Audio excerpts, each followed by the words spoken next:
Hello everyone. कैसे हैं आप लोग? उम्मीद है सब लोग बहुत अच्छे होंगे। ब्लॉग की शुरुआत हो गई है सुबह के 9:30 बजे और मैं पूजा आप सभी का स्वागत करती हूँ अपने एक और नए खूबसूरत से ब्लॉग में। तो चलिए शुरू करते हैं अपना आज का ब्लॉग। और सुबह की शुरुआत हो गई थी लगभग 5 बजे के आसपास। और जैसा कि आप सबको पता है कि बच्चे स्कूल जाते हैं, जब आप फैमिली में रहते हो तो चीज़ों के अकॉर्डिंग करने पड़ते हैं काम सारे। हम सुबह सुबह लेके कॉपी बैठ भी जाए तो मन नहीं लगता है।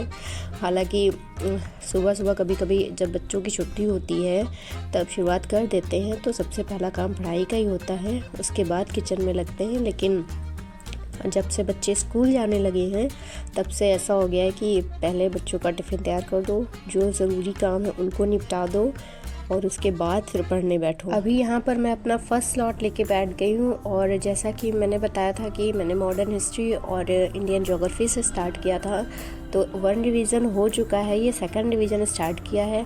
और अभी तक मैंने कोई बैच भी परचेज़ नहीं किया, लेकिन अभी फ़िलहाल मैं एक बैच परचेज़ किया है। जब से वो स्टार्ट होगा फिर मैं उसके अकॉर्डिंग अपनी स्टडी आपके साथ शेयर करूँगी। और अगर आपने भी बैच स्टार्ट किया है तो उसके अकॉर्डिंग पढ़ाई करिए, क्योंकि वो बेस्ट है। मतलब हम कितना भी सेल्फ स्टडी चला लें, बट जब तक हमें किसी टीचर का सपोर्ट नहीं मिलता है तब तक हमें नहीं समझ में आता है कि हमें क्या करना चाहिए क्या नहीं। एक्चुअल में पढ़ता तो हर कोई है, लेकिन सिर्फ पढ़ना ही इम्पोर्टेंट नहीं है, क्या पढ़ना है इसके साथ साथ क्या नहीं पढ़ना है ये ज़्यादा इम्पॉर्टेंट है। और वो एक टीचर के सपोर्ट से ही पॉसिबल हो पाता है, जब हमें कोई गाइड करने वाला हो और प्रॉपर तरीके से समझाने वाला हो। कि कोई भी ऐसा टॉपिक, बहुत से ऐसे टॉपिक है जो समझ में नहीं आते हैं, लेकिन जब हम किसी टीचर के अंडर में रहते हैं, किसी गाइडेंस में हम पढ़ते हैं, तो हमें चीज़ें समझ में भी जल्दी आती है और क्या नहीं पढ़ना ये सबसे ज़्यादा समझ में आता है।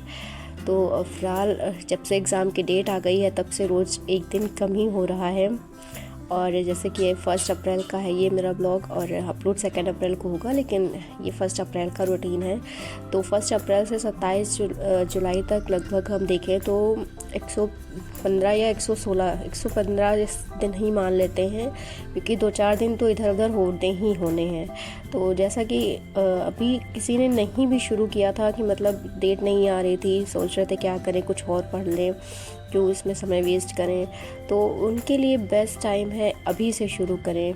ये मैंने अभी कपड़े नहीं धुले थे, सारे काम कर लिए थे, तो वही मैं अभी कपड़े धुल जाए थे। कपड़े थोड़े थे तो इसलिए भिगो दिया था बाल्टी में, और अब इनको ब्रश करके धुल के डाल दूँगी। फिर उसके बाद खाना वगैरह खा करके दोपहर के 2nd स्लॉट में बैठ जाऊँगी।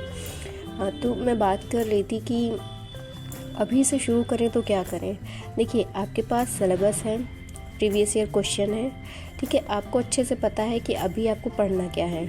मतलब आपने अगर एक बार दिया है एग्ज़ाम तो आपको बिल्कुल क्लियर है कि आपको क्या करना है। अगर आपने पिछला वाला एग्ज़ाम नहीं दिया है और तब भी आपको मतलब प्रीवियस ईयर क्वेश्चन तो आपने रखे ही होंगे अपने पास, तो आप उनको एनालाइज़ करिए। अगर उसमें भी समझ में नहीं आता तो अभी आप 2-4 दिन यूट्यूब पर आप सर्च कर लीजिए।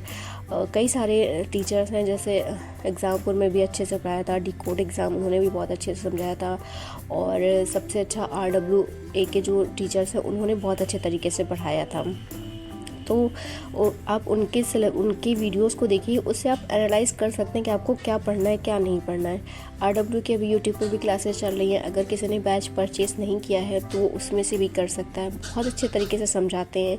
हिंदी वाली मैम जो है वो बहुत अच्छे तरीके से समझाती है, शिवानी मैम।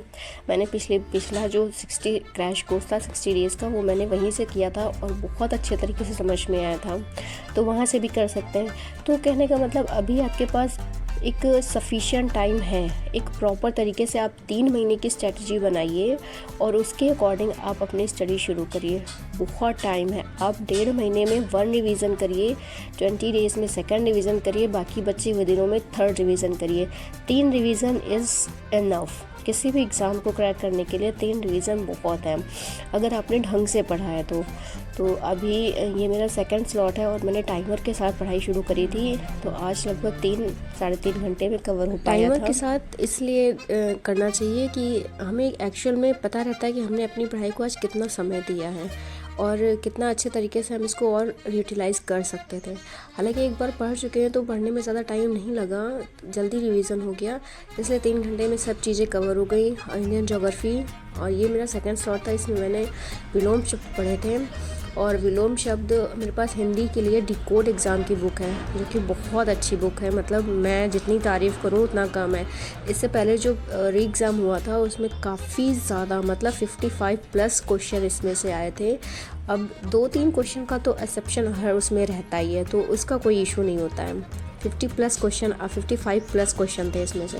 बहुत अच्छी बुक है, तो मैंने इसी से पढ़ा है। और अभी मैं हिस्ट्री पढ़ूँगी सेकंड थर्ड स्लॉट में, क्योंकि बच्चे भी आने वाले हैं दोपहर में, तो उनको भी खाना वगैरह खिलाना है। उसके बाद फिर जो है सेकंड स्लॉट कंप्लीट करने के बाद दोपहर में उनके साथ टाइम स्पेंड करूँगी। फिर शाम को उनको दूध वगैरह भी देना रहता है, स्कूल का भी काम करवाना रहता है। अब हालांकि ट्यूशन मैंने लगा दी है उन लोगों की, तो वो लोग अपना ट्यूशन में पढ़ते हैं, लेकिन फिर भी बिना खुद के ध्यान दिए मन कहाँ मानता है, खुद को ध्यान तो देना ही पड़ता है। तो कहने का मतलब बस इतना ही है कि अगर अभी तक आपने कुछ भी नहीं पढ़ा है, तब भी आपके पास बहुत टाइम है, अपने टाइम को यूटिलाइज़ कीजिए और शुरू से शुरू कर लेंगे, तब भी चीज़ें अच्छे से कवर हो जाएंगी। और मेरी जैसे ही बैच की क्लासेस शुरू होती है, मैं वो अपनी स्टडी आपके साथ शेयर करूँगी। अभी तो मैं रफली चीज़ें रिकॉल कर रही हूँ कि एक्चुअली मुझे कितना आता है और कितना नहीं, क्योंकि जिस दिन से क्लासेस शुरू हो जाएंगे उस दिन से बर्डन बहुत ज़्यादा हो जाएगा हर एक चीज़ को कवर करने का। तो उसके लिए फिर मैं वहाँ से स्टार्ट करूँगी।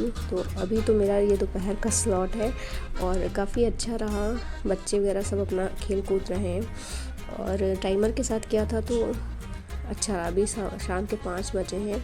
अभी मैं अपना सेकंड स्लॉट बंद कर रही हूँ, क्योंकि अब जाऊँगी किचन में, चाय वगैरह बनाऊँगी, बच्चों को दूध वगैरह दूँगी और फिर ट्यूशन के सर जो आते हैं उनको भी चाय पिलानी रहती है, तो उनके लिए भी बना दूँगी, साथ में अपने लिए भी बना लूँगी।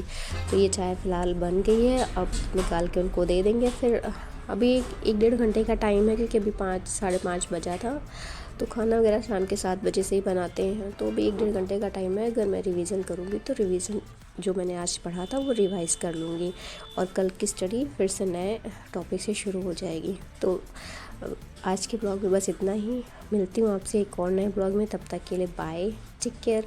अपना और अपनी फैमिली सबका ख्याल रखिएगा और अच्छे से पढ़ाई करिए, ताकि इस साल के एंड तक एक नौकरी आपके हाथ में ज़रूर हो और मेरे हाथ में भी हो, साथ ही साथ आपके हाथ में भी हो।